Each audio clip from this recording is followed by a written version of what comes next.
नमस्कार, स्वागत है आपका आपके अपने चैनल चित्रा एजुकेशन में। और जैसे कि हमारी एनसीईआरटी हिस्ट्री की क्लास 7 चल रही है, जिसके हम 6 लेसन 6 चैप्टर पूरे कर चुके हैं।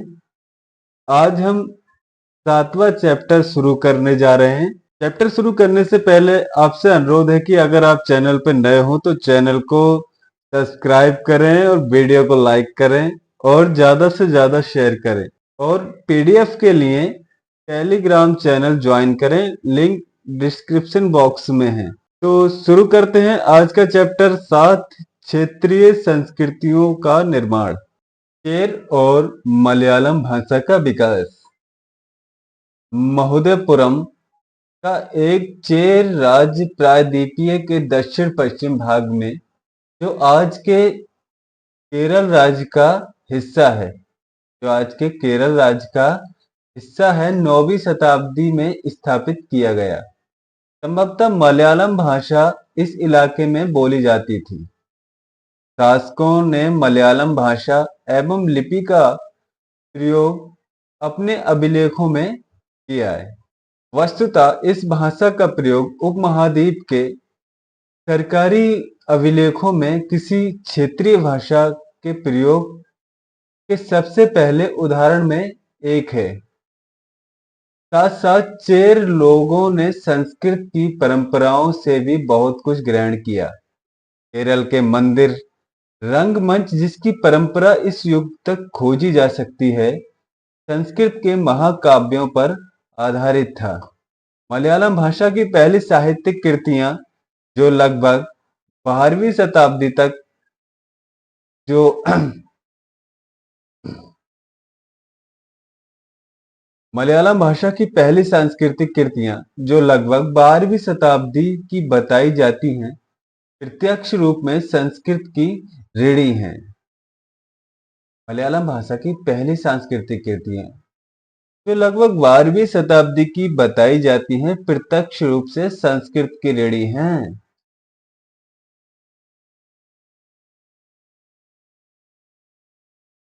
यह भी एक काफी रोचक तथ्य है कि 14वीं शताब्दी का एक ग्रंथ लीला तिलकम, जो व्याकरण तथा काव्य शास्त्र विषयक है, मणि प्रबलम शैली में लिखा गया था। मणि प्रबलम का शाब्दिक अर्थ है हीरा और मूंगा, जो यह दो भाषाएं, संस्कृत तथा क्षेत्रीय भाषा के साथ साथ प्रयोग की ओर संकेत करता है।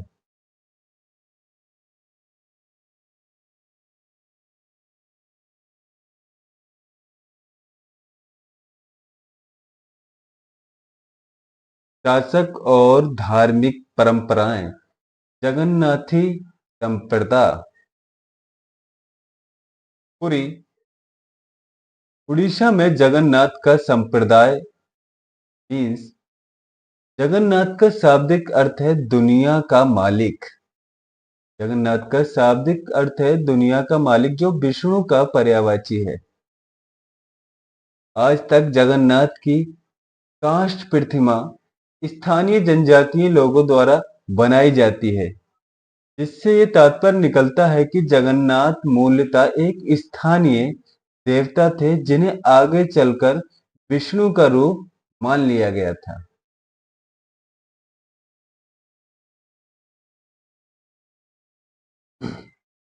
12वीं शताब्दी में गंग वंश के एक अत्यंत प्रतापी राजा अनंत वर्मन ने पुरी में पुरुषोत्तम जगन्नाथ के लिए एक मंदिर बनवाने का निश्चय किया। 12वीं शताब्दी में गंग वंश के एक अत्यंत प्रतापी राजा अंतरवर्मन ने पुरी में पुरुषोत्तम जगन्नाथ के लिए एक मंदिर बनवाने का निश्चय किया। उसके बाद 1230 में राजा अग्निभीम तृतीय ने अपना राज्य पुरुषोत्तम जगन्नाथ को अर्पित कर दिया और स्वयं को जगन्नाथ का प्रतिनियुक्त घोषित किया।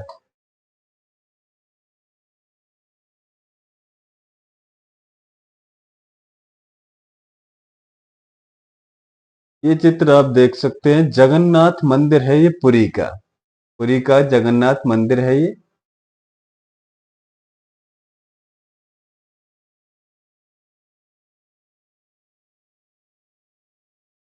कथक नृत्य की कहानी। कथक शब्द कथा से निकला है, जिसका प्रयोग संस्कृत तथा अन्य भाषाओं में कहानी के लिए किया जाता है। कथक मूल रूप से उत्तर भारत के मंदिरों में कथा यानी कहानी सुनाने वाली एक जाति थी। मुगल बादशाहों और उनके अभिजातों के शासनकाल में कथक नृत्य राज दरबार में प्रस्तुत किया जाता था, जहां इस नृत्य ने अपने वर्तमान अभिलक्षण अर्जित किए और वहां एक विशिष्ट नृत्य शैली के रूप में विकसित हो गया। आगे चलकर ये दो परंपराओं अर्थात घरानों में फूला फला। राजस्थान, जयपुर के राज दरबारों में और लखनऊ में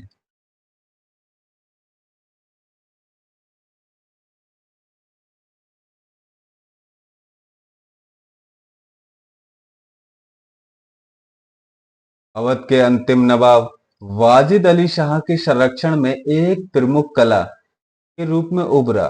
1850 से 1875 के दौरान यह नृत्य शैली के रूप में इन दो क्षेत्रों में ही नहीं, बल्कि आज के पंजाब, हरियाणा, जम्मू कश्मीर, बिहार तथा मध्य प्रदेश के निकटवर्ती इलाकों में भी पक्के तौर पर स्थापित हो गया।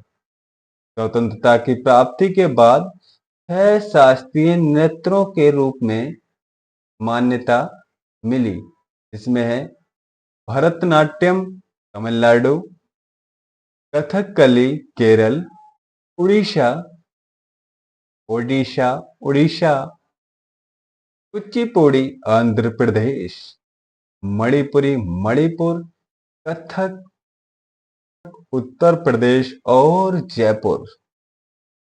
ये हमारे छह शास्त्रीय नृत्य हैं, जिनको स्वतंत्रता की प्राप्ति के बाद देश में मान्यता मिली थी।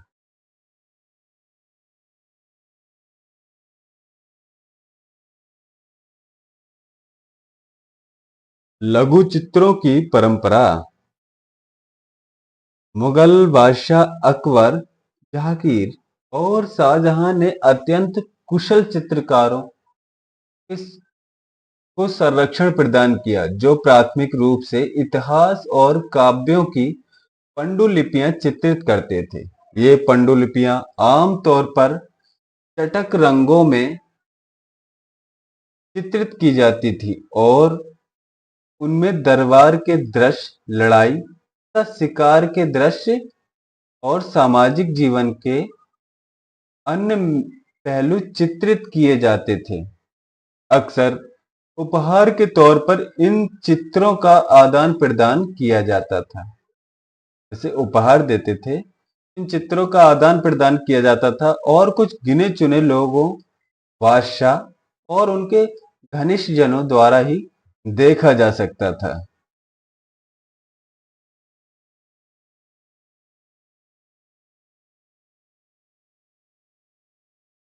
आधुनिक हिमाचल प्रदेश के इर्द गिर्द हिमालय की तलहटी का इलाका 17वीं शताब्दी के बाद वाले वर्षों में इस क्षेत्र में लघु चित्रकला की एक सहजपूर्ण एवं भावप्रौढ़ शैली का विकास हो गया, जिसे बसोहली शैली कहा जाता है। यहाँ जो सबसे लोकप्रिय पुस्तक चित्रित की गई थी, भानुदत्त की रंजरी। भानुदत्त की रंजरी पुस्तक सबसे लोकप्रिय थी यहाँ पर। 1739 में नादिर शाह के आक्रमण और दिल्ली विजय के परिणाम स्वरूप मुगल कलाकार मैदानी इलाकों की अनिश्चितताओं से बचने के लिए पहाड़ी क्षेत्रों की ओर पलायन कर गए। उन्हें वहां जाते ही आश्रयदाता तैयार मिले, जिनके फलस्वरूप चित्रकारी की कांगड़ा शैली विकसित हुई। कांगड़ा शैली हमारी कैसे विकसित हुई?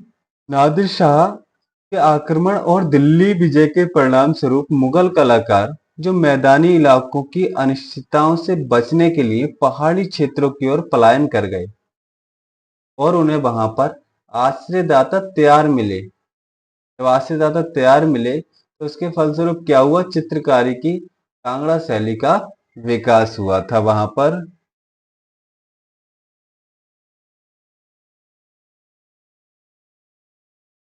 18वीं शताब्दी के मध्य भाग तक कांगड़ा के कलाकारों ने एक नई शैली विकसित कर ली, जिसने लघु चित्रकारी में नई जान डाल दी। उनकी प्रेरणा के स्रोत वहां के वैष्णव परंपराएं थी। ठंडे नीले और हरे रंगों सहित कोमल रंगों का प्रयोग और विषयों का काव्यात्मक निरूपण कांगड़ा शैली की विशेषताएं थी। कांगड़ा शैली की क्या क्या विशेषताएं थी?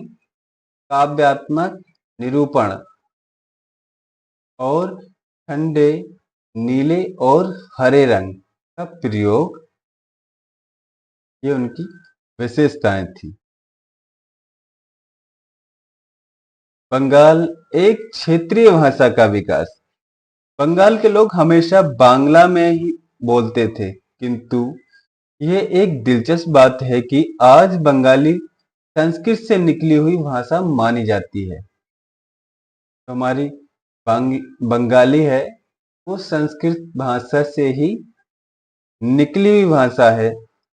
8वीं शताब्दी से पाल शासकों के अंतर्गत एक क्षेत्रीय राज्य का उद्भव हो गया। 14वीं से 16वीं शताब्दी के बीच बंगाल पर सुल्तानों का शासन रहा, जो दिल्ली में स्थित शासकों से स्वतंत्र थे।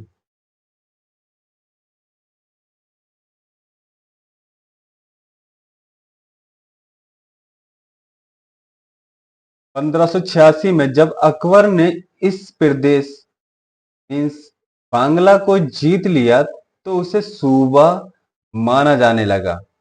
उस समय प्रशासन की भाषा तो फारसी थी, लेकिन बंगाली एक क्षेत्रीय भाषा के रूप में विकसित हो रही थी। बंगाली के प्रारंभिक साहित्य को दो श्रेणियों में बांटा जा सकता है। एक श्रेणी संस्कृत की ऋणी और दूसरी उससे स्वतंत्र है।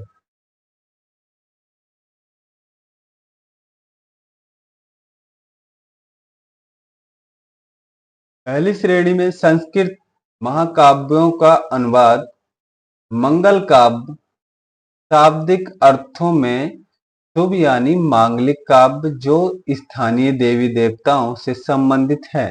भक्ति साहित्य जैसे गौड़िया वैष्णव आंदोलन के नेता श्री चैतन्य देव की जीवनियां आदि शामिल हैं। दूसरी श्रेणी में नाथ साहित्य शामिल है, जैसे मैनामती, गोपीचंद के गीत, धर्म ठाकुर की पूजा से संबंधित कहानियां, परिकथाएं, लोक कथाएं और गाथा गीत।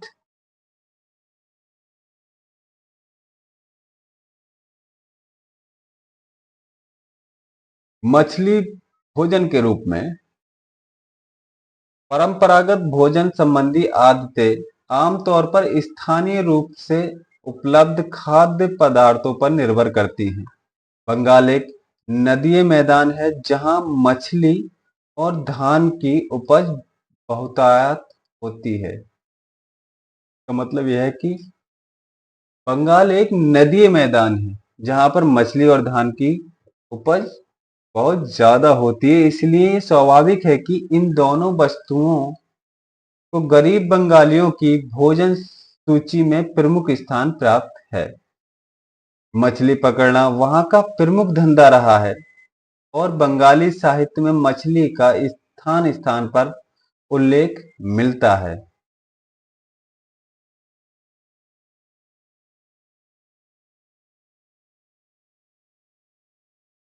इससे ज्यादा और क्या होगा कि मंदिरों और बौद्ध विहारों की दीवारों पर जो मिट्टी की पट्टियां लगी हैं उनमें भी मछलियों को साफ करते हुए और टोकरियों में भरकर बाजार ले जाते हुए दर्शाया गया है।